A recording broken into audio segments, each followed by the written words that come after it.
And Cuba has plunged into another nationwide blackout as the country's struggling power grid has suffered a fresh collapse. Now, the outage is the third to hit the island this year, adding to a worsening energy crisis. The latest blackout is the eighth major grid failure since late 2024, and millions of Cubans have endured daily power cuts, with some areas going without electricity for more than 70 plus hours. Imagine, my dad cooks with the electric stove. When the power comes back on, we have to make rice quickly, and so on. I told my dad we had to buy charcoal because otherwise we won't eat and we'll starve.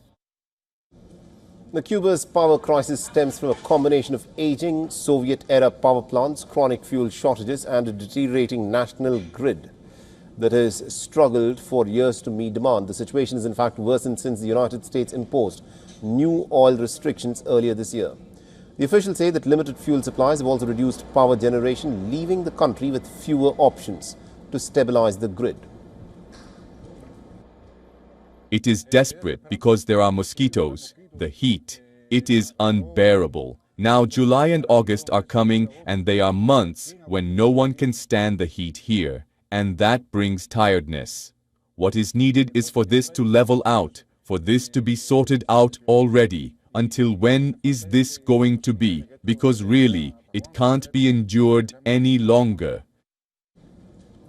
The prolonged power shortages have worsened an already severe economic and humanitarian crisis. Food, medicine and drinking water remain in short supply, while transport, communications and businesses face major disruptions. The government is expanding solar power to reduce dependence on fossil fuels, but solar energy currently provides only about 10% of Cuba's electricity, leaving the island heavily reliant on its aging conventional power plants. With blackouts becoming more frequent, the energy crisis has emerged as one of Cuba's biggest challenges until fuel supplies improve and power infrastructure is modernized. The millions of Cubans are likely to continue living with long power outages.